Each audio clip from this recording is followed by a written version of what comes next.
সিগনালে দাঁড়িয়ে আছে।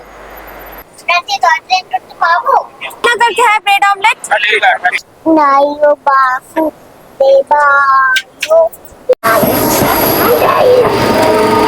কি সাংঘাতিক ভেসে ভেসে যাচ্ছে। এত সুন্দর কালার আর পাশে এত সুন্দর বউ, আর কি চাই? চলো। এত জোরে ট্রেন ছুটছে যে বাইরে দাঁড়াতে আমার ভয় লাগছে। নমস্কার, শুভ সন্ধ্যা। তিথির সপ্তাহনে কিন্তু আজকে থেকে শুরু হতে চলেছে জমজমাটে দুর্দান্ত সব এপিসোড। গত পর্বে কিন্তু আপনাদের সাথে শেয়ার করে নিয়েছি যে আমরা জমিয়ে কেনাকাটা করে একেবারে কিন্তু তোড়জোড় শুরু করে দিয়েছি ঘুরতে যাওয়ার জন্য। তো আজকেই সেই দিন, আজকে হচ্ছে নভেম্বরের 15th নভেম্বর অফ 2024। তো আজকের ডেটে আমাদের হাওড়া থেকে ট্রেন রয়েছে। এই মুহূর্তে আমি দাঁড়িয়ে রয়েছি শিয়ালদা প্ল্যাটফর্মে। আমরা নর্মালি যেরকম আসি বাড়ির থেকে শিয়ালদা অব্দি লোকাল ট্রেনে করে এসেছি এবং এখান থেকে ইচ্ছে আছে ওলা বা প্রিপেড ট্যাক্সি ধরে হাওড়া পৌঁছানোর। ওলা করে তো আসতেই পারতাম, কিন্তু যেহেতু একটু বাজেট ট্রিপ করার ইচ্ছা হয়েছে সেই জন্য চাইছি যে যতটা এখানে ওয়েস্টেজ অফ মানি না করে সেই টাকাটা গুছিয়ে জায়গায় নিয়ে যেতে পারলে চুটিয়ে মজা করা যাবে। তো আমাদের আজকে ট্রেন রয়েছে হাওড়া থেকে রাত্রি 9:55 নেতাজি এক্সপ্রেস। নেতাজি এক্সপ্রেস মানে বুঝতে পারছেন মধ্যবিত্ত বাঙালি, ভ্রমণ পিপাসু বাঙালি স্বপ্নের ডেস্টিনেশন সিমলা মানালি। আমরা নেতাজি এক্সপ্রেসে করে যাব কালকা থেকে টয় ট্রেনে করে পৌঁছাবো সিমলা। পুরো ব্লগটায় অবশ্যই সঙ্গে থাকবেন, শেয়ার করে নেব নিজেদের অভিজ্ঞতা এবং ফুল ট্রেন জার্নি এবং ওভারঅল কি কি এক্সপিরিয়েন্স হচ্ছে সবটাই শেয়ার করব আপনাদের সাথে। তাহলে চলুন এবার যাই প্রিপেড ট্যাক্সির দিকে, ট্যাক্সি ধরে যাব আমরা হাওড়া। চলুন।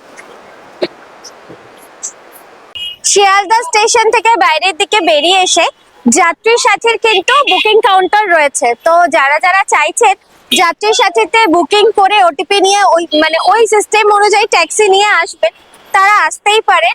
তো এই ব্যাপারটা আমার একটু হজকট লাগে আমাদের আর কি, যার জন্য আমরা ওই কাউন্টারটা পেরিয়ে আরেকটু এগিয়ে এসে এই প্রিপেড ট্যাক্সি যে স্ট্যান্ড আছে সেখান থেকে আমরা ট্যাক্সি নিয়ে নিয়েছি। আমরা হাওড়ায় যাচ্ছি, এখান থেকে আমাদের ভাড়া পড়ছে 250 টাকা। চল।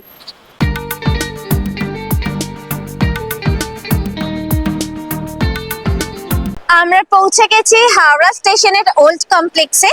এই মুহূর্তে দাঁড়িয়ে রয়েছি ওল্ড কমপ্লেক্সের 9 নম্বর প্ল্যাটফর্মের সামনে, কারণ ইউজুয়ালি ওল্ড কমপ্লেক্সের 9 নম্বর প্ল্যাটফর্ম থেকেই কিন্তু নেতাজি এক্সপ্রেস ছাড়ে। আজকে জানি না অন্য কোথাও থেকেও ছাড়তে পারে, মানে অন্য কোনো প্ল্যাটফর্ম থেকেও ছাড়তে পারে। তবুও 9 নম্বর প্ল্যাটফর্মের সামনে এসেই দাঁড়িয়েছি। সময় ঘড়ি বলছে ঘড়িতে এখন বাজে রাত 8টা। ট্রেন ছাড়তে এখনো বেশ কিছুটা সময় বাকি, আর দূরের রাস্তা দূরের ট্রেন, তার জন্য বেশ কিছুটা সময় হাতে নিয়ে আসাই ভালো।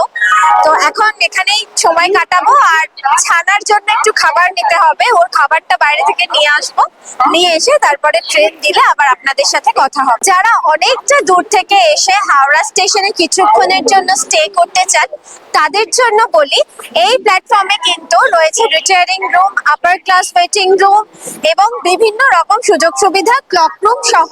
তাছাড়া দেখছেন আমার বাদিকেই রয়েছে জন আহার, ফুড প্লাজা, এরকম প্রচুর খাবার দাবারের অপশন।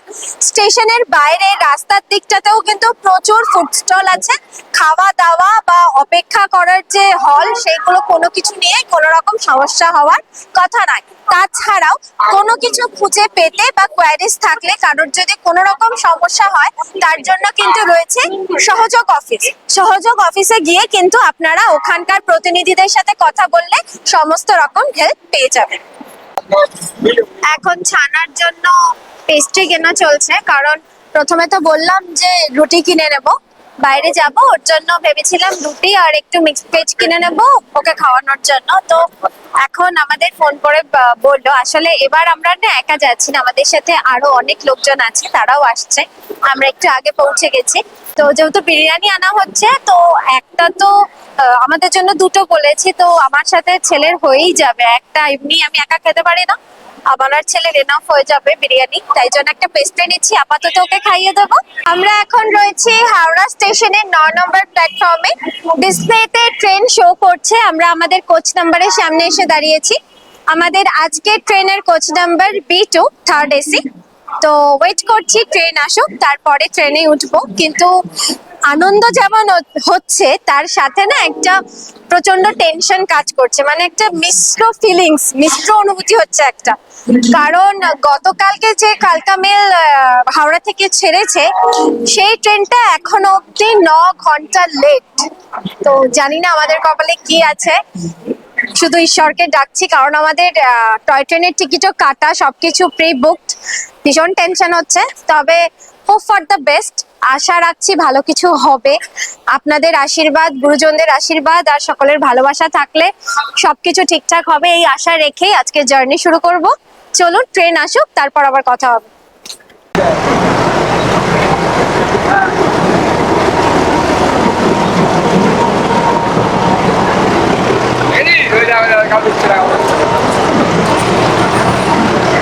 আজকে আমরা যাত্রা করতে চলেছি ঐতিহাসিক কালকা মেলে, যে কালকা মেল এখন নাম পরিবর্তিত হয়ে কিন্তু হয়ে গেছে নেতাজি এক্সপ্রেস।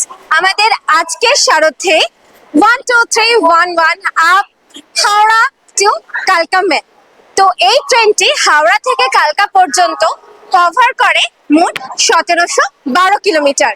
হাওড়া থেকে কালকা পর্যন্ত মোট 1712 কিলোমিটার যাত্রাপথে কালকা মেল কভার করে মোট 313টি ইন্টারমিডিয়েট স্টেশন এবং এই ট্রেনের রয়েছে 38টি হল্ট।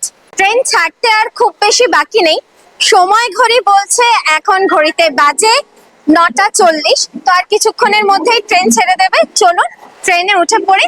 সারাক্ষণ অনেক আড্ডা, ইয়ার্কি, গল্প মজা করতে করতে এতটা পথ পাড়ি দেব এবং যেতে যেতে আপনাদের সাথে শেয়ার করে নেব এই ঐতিহ্যবাহী নেতাজি এক্সপ্রেস সম্বন্ধে আরো অনেক অনেক তথ্য। আসুন। জয় জগন্নাথ। আচ্ছা, যাব অবশ্যই সিটে যাওয়ার আগে ওয়াশরুমটা একদম জার্নির শুরুতেই একবার রিভিউ করে নিতে চাই, কারণ তারপরে পরবর্তী কি কন্ডিশনে থাকবে জানি না, এত লং রুটের ট্রেন যেহেতু। আসুন, এটা রয়েছে ইন্ডিয়ান টয়লেট, দেখতে পাচ্ছি কল, মগ, আর এই সাইডে রয়েছে ওয়াশ বেসিন। ঢুকেই দরজার বাদিকে রয়েছে ওয়াশ বেসিন।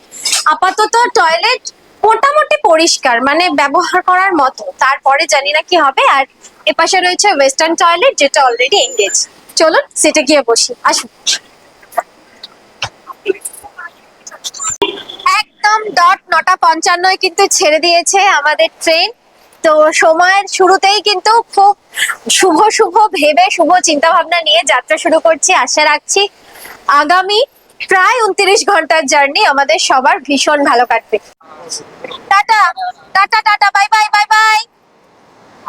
এই বিদায় বেলাটা ভীষণ কষ্টের।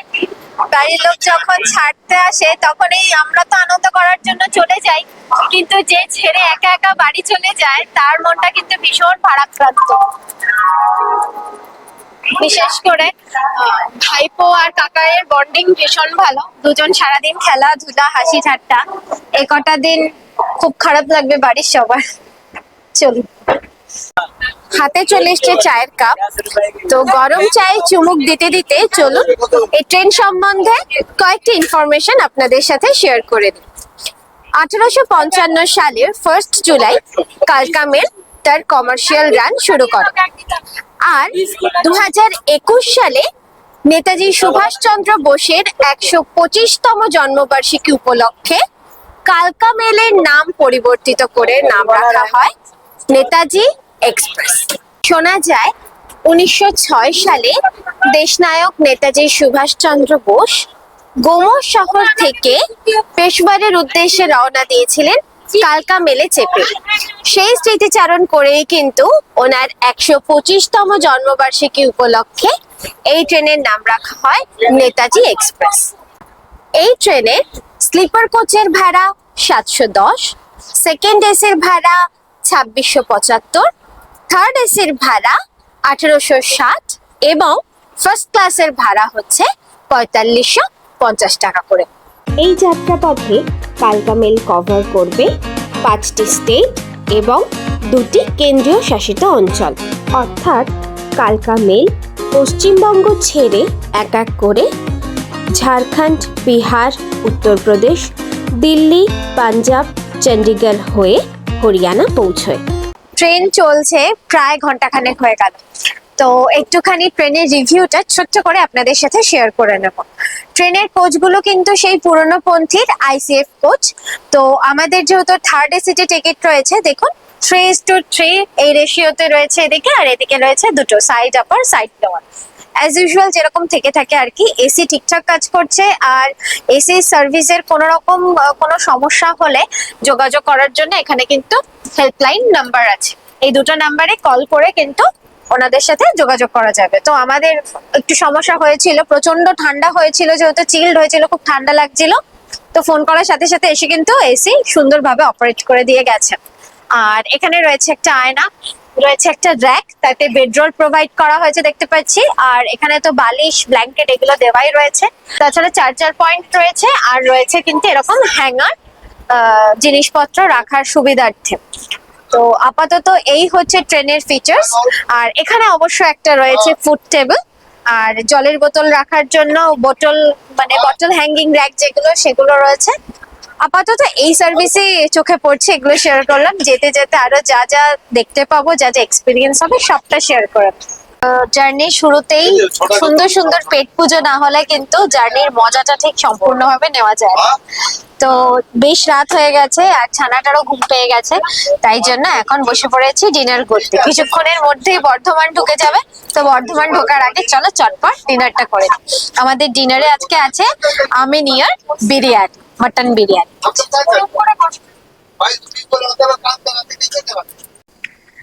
ঘড়িতে এখন ঠিক 12:33। এই মুহূর্তে ট্রেন মেমারি ছাড়িয়ে কিছুটা দূরত্বে এসে দাঁড়িয়ে রয়েছে।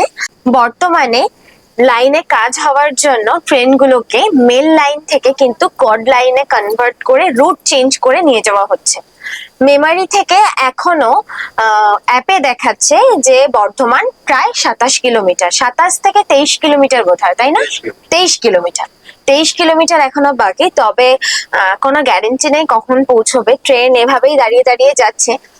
গতকালকের আপডেট অনুযায়ী, গতকালকে যেই ট্রেনের বর্ধমানে পৌঁছানোর কথা ছিল রাত 10টায়, রাত 11টায়, তো সেই ট্রেন পৌঁছেছে ভোর রাত 3টের সময়। সো এখানে যে ট্রেনের কর্মরত আইআরসিটিসি দাদারা রয়েছেন, ওনারাই বললেন যে দূরত্বটা ম্যাটার করছে না, ম্যাটার করছে সময়টা, যে কতক্ষণে পৌঁছবে কোনো গ্যারেন্টি নেই। তো দেখা যাক। আর রাত করব না, কারণ শুধু শুধু সময় নষ্ট করে লাভ নেই। এখন একটু রেস্ট নিয়ে নেব, ঘুমিয়ে পড়ি। কাল সকালে উঠে আবার দেখা হবে, দেব নতুন কি আপডেট আছে ট্রেনের, সেই অনুযায়ী পুরো জার্নিটা হবে আমাদের। জানি না কি হবে, টেনশন হচ্ছে, কারণ যেহেতু টয় ট্রেনের টিকিট কাটা, জানি না কি হবে, জানি না, এখনো কিছু বুঝতেই পারছি না। তো চলো আপাতত ঘুমিয়ে পড়ি, তাছাড়া আর তো কিছু করার নেই, কিছুই হাতে নেই, সবটাই উপরওয়ালার হাতে, আর সিচুয়েশন যা হবে তাই। Good night. হাওড়া থেকে মোট 93 কিলোমিটার যাত্রাপথ অতিক্রম করে আমরা এই মুহূর্তে এসে পৌঁছেছি বর্ধমান জংশনে 2 নম্বর প্ল্যাটফর্মে। আমি তো আপনাদের সাথে কথা বলে তারপরে গিয়ে একটু শুয়েই পড়েছিলাম। এখন ঘড়িতে বাজে পুরো একটা 2:05 বাকি, 1:55। এখানে ট্রেন ঢোকার টাইম ছিল রাত 11টা 3, সেই ট্রেন ঢুকলো রাত 1:55। তো পরবর্তী স্টপেজ গুলো এরকম আরো লেটেই আসবে। আমি মনে হচ্ছে এরপর যে দুর্গাপুর, আসানসোল, ওগুলো আর কভার করা সম্ভব হবে না, কারণ আজকে রাতে যদি একটু রেস্ট না নিয়ে নিই, কালকে রাতেও প্রায় জাগতেই হবে, যেহেতু নামার টাইম ভোর 3টে। তো সেই জন্য এবার ঘুমিয়ে পড়বো, আবার সকালবেলা ঘুম থেকে উঠে আপনাদের সাথে দেখা হবে। চলুন, মনটা একটু খারাপই হয়ে আছে, কারণ প্রথমেই এত লেট, জানি না কাল সারাদিন কি হবে। চলুন উঠে পড়ি।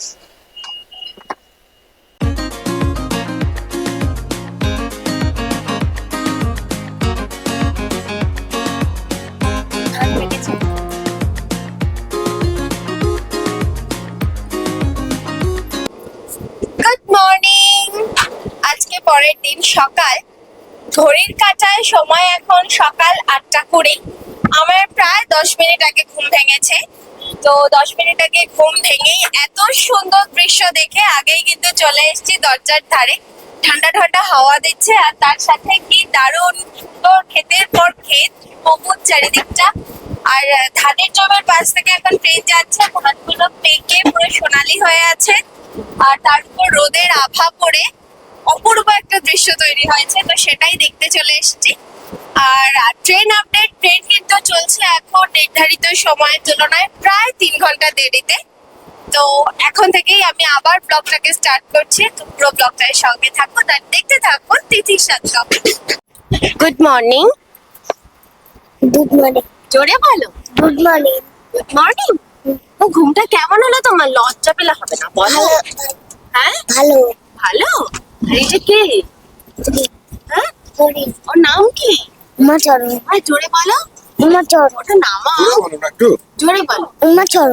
উমাচরণ। আচ্ছা। কোথায় তোমার সঙ্গে? সিমলা। শিমলা। লাগছে। টিকিট কেটেছো? টিকিট কেটেছো? টিকিট দেখাও। হ্যাঁ। তো টিকিট না কেটো কেন? এসিতে যাচ্ছে, টিকিট দেখাও, টিকিট দেখাও। বলে হাই। হাই। এই মুহূর্তে আমরা রয়েছি অনুগ্রহ নারায়ণ রোড জাংশনে। এটা কিন্তু কালকা মেলের 10 নম্বর স্টপেজ, দ্বিতীয় দিন সকালে। নির্ধারিত সময়ের তুলনায় প্রায় 3 ঘন্টা দেরিতে এসে পৌঁছেছে কালকা মেল তার 10 নম্বর স্টপেজে, মোট 526 কিলোমিটার পথ অতিক্রম করে। এই স্টেশনে কালকা মেলের স্টপেজ মাত্র 2 মিনিট, আর ট্রেন দিয়েছে প্ল্যাটফর্ম নাম্বার 2 এ।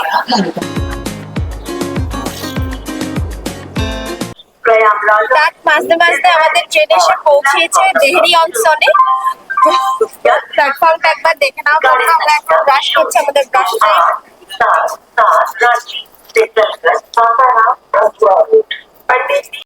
হাওড়া থেকে মোট 560 কিলোমিটার পথ অতিক্রম করে আমাদের ট্রেন এখন ছেড়ে যাচ্ছে সাসারাম জাংশন। নির্ধারিত সময়ের তুলনায় ট্রেন কিন্তু চলছে প্রায় 3 ঘন্টা দেরিতে।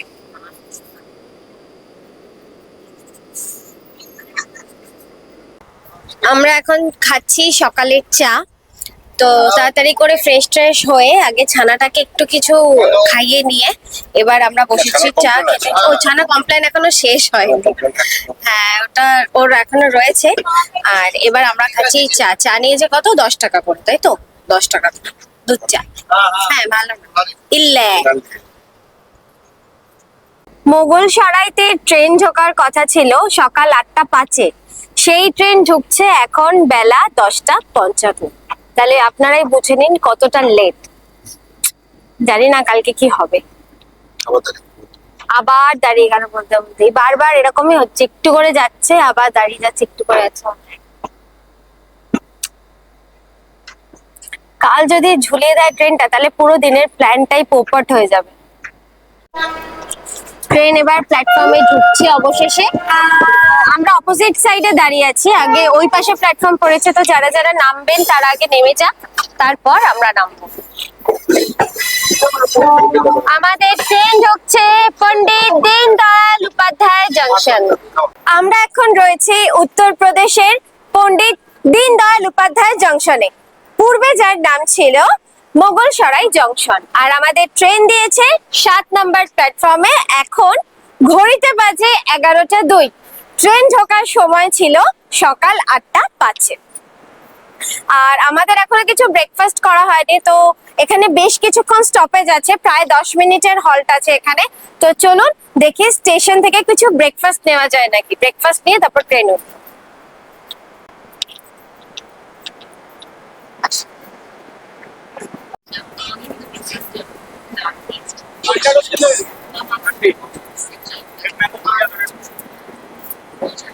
পেয়ে গেছি গরম গরম ব্রেড অমলেট, তো এটা দিয়ে এখন ব্রেকফাস্ট সারবো জমিয়ে। চল, একদম গরম। দাদা একটু ডাবল প্লেটে দেবেন। হ্যাঁ না হলে তুমি এত কিছু পারবে না, আমাকে দাও। এই নিন টাকাটা।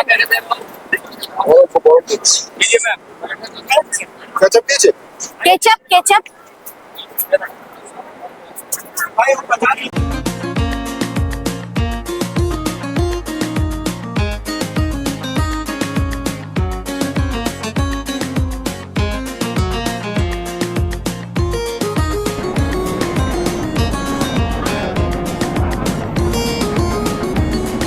ব্রেকফাস্ট তো কমপ্লিট, তো ফ্লাক্স একদম খালি। এখন যাচ্ছি প্যান্ট্রিতে, প্যান্ট্রি থেকে ফ্লাক্সে গরম জল নিয়ে আসবো আর কি।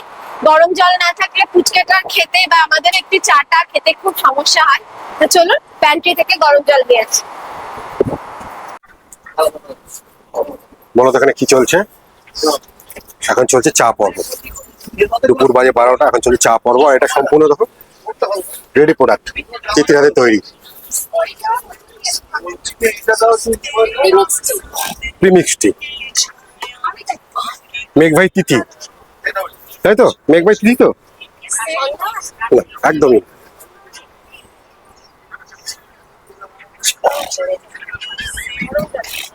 এখন চলছে ট্রেনের ক্লিনিং, সাফাই দাফাই পর্ব। ট্রেন কিন্তু ভালোই মেনটেন করে চলছে, মানে এমনি লেট আছে সেটা তো রেলওয়ে ট্র্যাকের দরুন, সেখানে কারোর হাত নেই, কিন্তু এদের পরিষেবা খুব ভালো। এনাদের পরিষেবা বারবার কিন্তু ক্লিনিং করে দিয়ে যাচ্ছে, কিন্তু সমস্যা হচ্ছে আমরা নিজেরাই যদি পরিষ্কার পরিচ্ছন্ন না রাখি তাহলে আর কার দোষ দেবো? মানে ডাস্টবিন থাকা সত্ত্বেও অনেকেই দেখছি যত্রতত্র সিটের তলায় ময়লা ফেলে রাখছে, কাগজপত্র ঢুকিয়ে রাখছে। তাহলে যতই ক্লিনিং চলুক না কেন, কামড়া নোংরা হতেই থাকবে। নিজেদেরকেও তো একটু দায়িত্ব নিতে হবে, তাই না?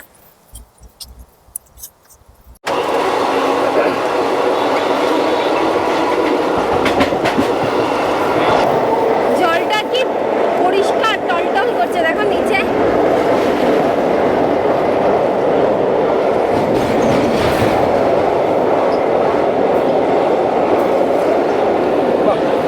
কি দারুণ লাগছে।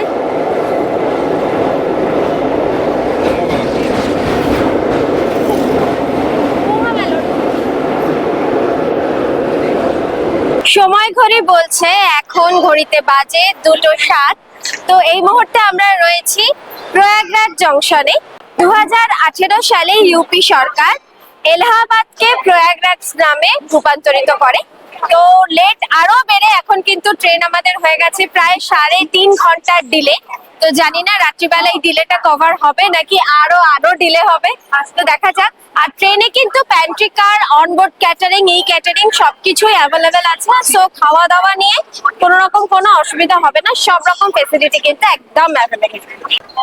এই স্টেশনে ট্রেনের অফিসিয়াল হল্ট কিন্তু 10 মিনিট, কিন্তু যেহেতু এতটা ডিলে হয়ে গেছে প্রায় 3.5 ঘন্টা, মনে হচ্ছে অতক্ষণ দাঁড়াবে না। এখন দেখা যাক কি হয়।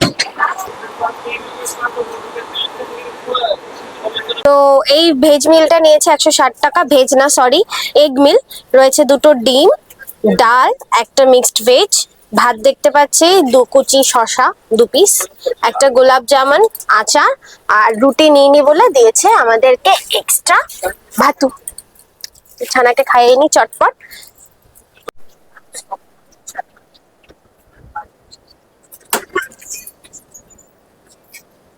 এই যদি হয় ট্রেনের গতিবিধি তাহলে লেট তো হবেই। মানে ম্যাক্সিমাম স্পিড 60-এর বেশি উঠছেই না। মানে জানি না কি অবস্থা, মানে শোচনীয় অবস্থা ইন্ডিয়ান রেলওয়ে। মানে যতটা না উন্নতি তার থেকে অনেক গুণ বেশি অবনতি।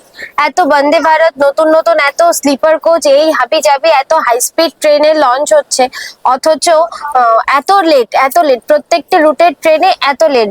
ম্যাক্সিমাম টাইমেই বলে কাজ চলছে, লেট হচ্ছে। জানি না, এগুলো একটু দেখা দরকার। মানে কত মানুষের তো এমার্জেন্সি ব্যাপার স্যাপারও থাকে, তো এত ডিলে করলে কি করে সম্ভব?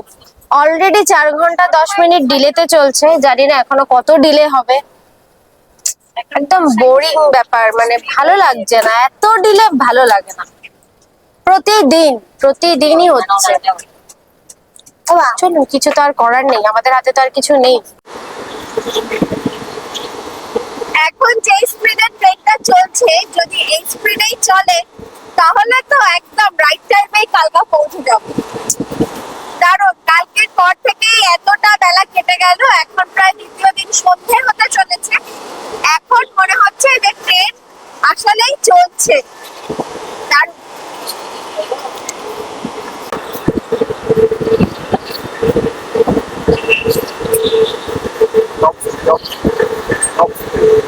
টপ স্পিডে চলছে আমাদের ট্রেন।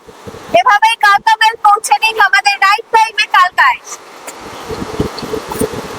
হাওড়া থেকে আমাদের 1010 কিলোমিটারের যাত্রা সম্পন্ন। এই মুহূর্তে আমরা রয়েছি কানপুর সেন্ট্রালে। এখানে ট্রেনের আসার কথা ছিল দুপুর 1:30টায়, কিন্তু এখন ঘড়িতে বাজে বিকেল 5:50। প্রায় 4.5 ঘন্টার মতন লেটে চলছে আমাদের আজকের নেতাজি এক্সপ্রেস। জানি না কতক্ষণে গন্তব্যে পৌঁছবো। তো কানপুর সেন্ট্রালে কিন্তু এই ট্রেনের স্টপেজ আছে 10 মিনিট, কিন্তু যেহেতু লেট চলছে 10 মিনিট ট্রেন কিন্তু দাঁড়াবে। আর ভালো লাগছে না, ডিলে হতে হতে এখন ট্রেন চলছে প্রায় 6 ঘন্টা দেরিতে। জানি না এটা আরো ডিলে হবে নাকি লেট কিছুটা কভার করতে পারবে। এখন অ্যাপে দেখলাম, অনলাইন অ্যাপে দেখাচ্ছে দিল্লি ঢুকবে 1:30টা নাগাদ, তাই তো? 1:17 দেখাচ্ছে, তবে মনে হয় এটা আরো লেট করবে। আর একদম ভালো লাগছে না, আর এত মনটা খারাপ লাগছে। দেখুন, কালকা থেকে বা চণ্ডীগড় থেকে তো গাড়ির অপশন রয়েইছে, সেটা আমরা সবাই জানি যে আমরা গাড়ি বুক করে সিমলা পৌঁছতে পারি, সেটা বড় ম্যাটার নয়। কিন্তু টয় ট্রেনের যে জার্নিটা, সেইটা তো সেই মজাটা তো আর গাড়িতে পাবো না। এবার কানেক্টিং ট্রেন শিবালিকেই আমাদের টিকিট কাটা, আমরা জানি যেহেতু Shivalik connecting train, Shivalik wait করে। যদি নেতাজি এক্সপ্রেস লেট করে তো, বাট 2-2.5 ঘন্টা লেট করলে ওয়েট করে সেটুকু তো কনফার্ম, কিন্তু এই 7-8 ঘন্টা লেট করলে শিবালিক ওয়েট করবে কিনা সেটা নিয়ে যথেষ্ট সন্দেহ রয়েছে। আর তাছাড়া একদম ফুল প্যাকেজে এসছি, একদম দিনে মানে হাতে গোনা গড়গোনা দিনের মধ্যে পুরো প্যাকেজটা সেট আপ করা। একটা দিন নষ্ট হয়ে যাওয়া মানে অনেক কিছু দেখতে মিস হয়ে যায়। একদম ভালো লাগছে না, ঘোরার আনন্দটা যেন ফিকে হয়ে যাচ্ছে। যদি প্রথম জার্নিটাই যদি এতটা একটা হয়ে যায় না, তখন খুব সমস্যা হয়ে যায়। ভালো লাগছে না একদম, সবাই বোর হয়ে গেছে, একদম বোর হয়ে গেছে সবাই। আমি একটু ভুল বললাম, দিল্লি ঢুকবে 1:15 না, গাজিয়াবাদ ঢুকবে 1:15, আর দিল্লি ঢুকবে 2:45। আমি এটা ভুল বলেছি, তখন দিল্লি ঢুকবে 2:45। তো জানি না কাল কি আছে কপালে। তো চলো, যদি সম্ভব হয় আর কোনো স্টপেজে নেমে দেখানোর অবশ্যই চেষ্টা করব, কিন্তু ওই মধ্যরাতে যদি দিল্লি ঢোকে তাহলে এই রাত 3টের সময় নামা আমার পক্ষে একেবারেই পসিবল না। তো জানি না কতটা কি করতে পারবো। চলো যাই তো, আর কি, এখন ওয়েট করা ছাড়া আর কিছুই নেই। মানে শোচনীয়, ইন্ডিয়ান রেলওয়েজ এর পুরো শোচনীয় অবস্থা, করুণ অবস্থা, করুণার কোনো শেষ নেই আর কি এদের দেখে। কি দেখাবো তোকে আর, বল? জিজ্ঞেস কর, আমরা কি টয় ট্রেন ধরতে পারবো? এখানে জিজ্ঞেস কর, বল। পারবো কি মনে হচ্ছে? জানতে হলে দেখুন পুরো ব্লগটা। Good morning, good morning from Kurukshetra junction. গাড়ি ঢোকার কথা ছিল রাত 11:26-এ, 5 ঘন্টা লেট করে গাড়ি ঢুকেছে প্রায় 5:37-এ। সাংঘাতিক কুয়াশা। আমি জাস্ট ফ্রেশ হওয়ার জন্য ওয়াশরুমে উঠেছি, আর দেখেই ঢুকছে ট্রেন। আমি কোনো ঠান্ডার কিছু গায়ে না দিয়েই চলে এসেছি তাড়াতাড়ি প্ল্যাটফর্মে। দেখো কুয়াশা কি সাংঘাতিক ভেসে ভেসে যাচ্ছে। সেদিন সকালবেলা আমরা পৌঁছে গেছি 1643 কিলোমিটার পথ অতিক্রম করে আমবালা ক্যান্টনমেন্টে। এখন ঘড়িতে বাজে দেখতেই পাচ্ছেন ভোর 6:31, আর আমাদের ট্রেন দিয়েছে আমবালা ক্যান্টনমেন্টের 3 নাম্বার প্ল্যাটফর্ম। এখনো দেখাচ্ছে যে কালকা পৌঁছতে আমাদের সময় লাগবে আরো প্রায় ঘন্টা 2 মতন। 8:15 নাগাদ কালকায় টাইম দেখাচ্ছে, যদি আর লেট না করে আশা করছি 8:30টার মধ্যে আমরা কালকায় পৌঁছে যাব। দেখা যাক। আমরা এখন পৌঁছে গেছি চণ্ডীগড়ে। তো চণ্ডীগড়ে এখানে টেকনিক্যাল হল্ট আছে, কারণ এখান থেকে কিন্তু বগিটা মানে চণ্ডীগড় অব্দি যাদের যাদের বুকিং থাকে তাদের সেই কম্পার্টমেন্ট অব্দি কিন্তু কোচটা কেটে বাদ দিয়ে দেওয়া হয়। মানে বাদ দিয়ে দেওয়া হয় মিন্স কোচটা কেটে এখানে রেখে যাওয়া হয়, এবং আগে থেকে যে কালকার বুকিং আছে সেই কটা কোচই শুধু কালকা পর্যন্ত যায়। এত বড় ট্রেনটা কিন্তু কালকা পর্যন্ত যায় না, ঠিক আছে? এবার যে কোচ, আমার পিছনের কোচটাই আলাদা হচ্ছে, কিন্তু সেটার ভিডিও আমি আপনাদের সাথে শেয়ার করতে পারছি না, কারণ ভিডিও শেয়ার করা রুলস এর বাইরে, তাই জন্য আমি দেখাতে পারলাম না। হ্যাঁ, পরে দেখাচ্ছি যে কোচটা কেটে বাদ হয়ে যাবে। এত বড় ট্রেনটা আমরাই লাস্ট বগি আর কি। দেখো বগিটা কেটে চলে গেল, বগি কেটে চলে গেল, আর এই রয়ে গেল আমাদের কালকার ট্রেন। আমি ফার্স্ট টাইম দেখলাম, আমি আগে দেখিনি, কারণ এর আগে তো এরকম দেখার সুযোগ হয়নি। চলো চটপট এবার রেডি হই, আর কিছুক্ষণের মধ্যেই আমরা চলে, হ্যাঁ আমাদের কম্পার্টমেন্টই লাস্ট কম্পার্টমেন্ট। लोग वही कुछ लोग वही बस আমরা এই মুহূর্তে এসে পৌঁছলাম, দেখতেই পাচ্ছ বাস্কো প্যাটরা দেখে ট্রেন দাঁড়িয়ে আছে পাশে। আমরা পৌঁছালাম হচ্ছে কালকা স্টেশন, হাওড়া থেকে প্রায় 1712 কিলোমিটার, কম বেশি। চলে এসেছি, গাড়ি প্রায় 6 ঘন্টা লেট, টাইম ছিল 3টের সময়, এখন ঘড়িতে বাজে 9টা 5। চল দেখা যাক শিবালিকটা পাওয়া যায় না, কিন্তু ভাগ্যে থাকে হবে, না ভাগ্য থাকলে নসিব আপনা আপনা। চলো শিবালিক পাই নাকি, চলো বাকিটা কপাল। আর যেটা বলার সেটা এই হাওড়া থেকে যে ব্লগটা আমরা শুরু করেছিলাম, এটা আমরা এখানেই এন্ড করছি বা শেষ করছি। পরের পর্বে দেখা হচ্ছে তিথির সঙ্গে, তিথির সাতকাহনে। তোমরা দেখতে থাকো, সঙ্গে থেকো। চলো, তো আর পরবর্তী ব্লগ আসছে টয় ট্রেনের ব্লগ, যদি পাই, যদি কপালে থাকে, নাহলে অজ্ঞতা, গাড়ি কিছু করার নেই। দেখা যাক ভাগ্য কি সাথ দেয়। টাটা, বাই, চলো টাটা।